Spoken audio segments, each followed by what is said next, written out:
नाजरीन आदाब, मैं हूं मुमताज़ आलम रिजवी और आप देख रहे हैं एमएमसी न्यूज़ इंडिया। नाजरीन, आज जानते हैं कि आज किसानों की जो तहरीक चल रही थी उसके पूरे 1 साल हो गए हैं। जाहिर है 26 नवंबर 2020 से ये तहरीक शुरू हुई थी।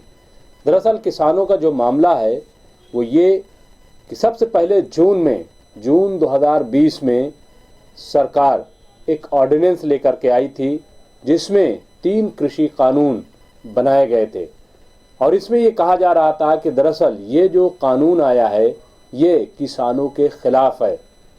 इसके ज़रिए से किसानों की जो ज़मीन है वो सरकार ऑक्युपाइड कर लेगी, अपने कब्ज़े में ले लेगी और जिसको चाहेगी वो दे देगी। ये किसानों की तरफ से इल्ज़ाम आयद किया गया।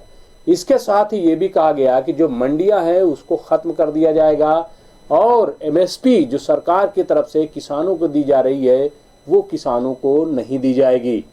इसके खिलाफ आवाज़ जून 2020 से ही उठने लगी थी, लेकिन वो आवाज़ इसलिए दबी रही क्योंकि कोरोना काल था, कोरोना चल रहा था और किसान अपनी आवाज़ हुकूमत तक नहीं पहुंचा पा रहे थे।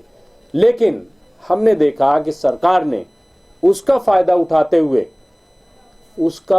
उठाते हुए सरकार ने उस ऑर्डिनेंस को कानून में तब्दील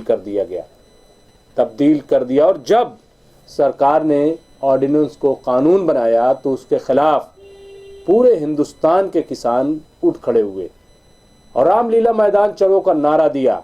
पंजाब, हरियाणा, राजस्थान, उत्तर प्रदेश तमाम से लोग दिल्ली पहुंचने लगे।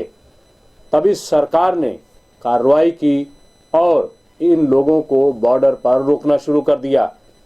जी हाँ, 26 नवंबर 2020 को सबसे पहले सिंघू बॉर्डर पर किसानों को रोका गया। किसानों को मना किया गया कि आप रामलीला मैदान नहीं जा सकते। किसानों और हुकूमत के दरमियान तकरार बढ़ी, पुलिस फोर्स लगा दी गई और उसके बाद आपने देखा कि वहीं पर किसान धरना दे करके बैठ गए। वो दिन है और आज का दिन है, किसान अपनी मांग को लेकर अड़े रहे। लेकिन सिर्फ मामला सिंघू बॉर्डर तक नहीं था, क्योंकि टिकरी बॉर्डर की तरफ से लोग आ रहे थे।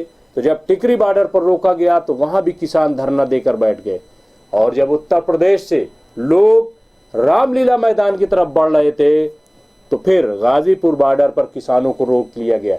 और इस तरह आप देखिए कि पूरी दिल्ली को किसानों ने घेर लिया और यह अहद किया कि हम उस वक्त तक घर को वापस नहीं जाएंगे कि जब तक सरकार ये जो 3 कृषि कानून बनाए इनको वापस नहीं ले लेती।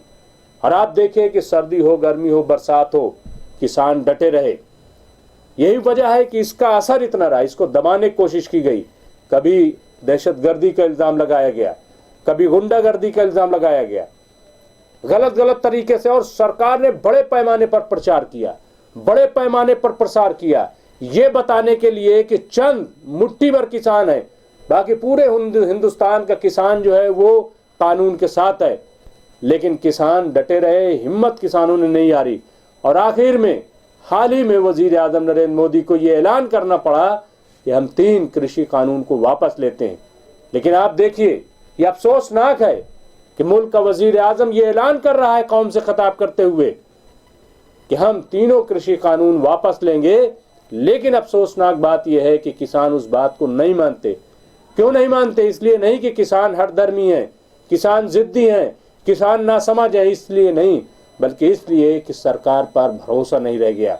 यह अफसोस की बात किसानों के लिए नहीं है, यह अफसोस की बात सरकार के लिए है, यह अफसोस की बात वजीर आजम नरेंद्र मोदी के लिए है कि आखिर ऐसा क्या हो गया कि आपके ऐलान के बावजूद किसान आज भी धरने पर बैठे हैं।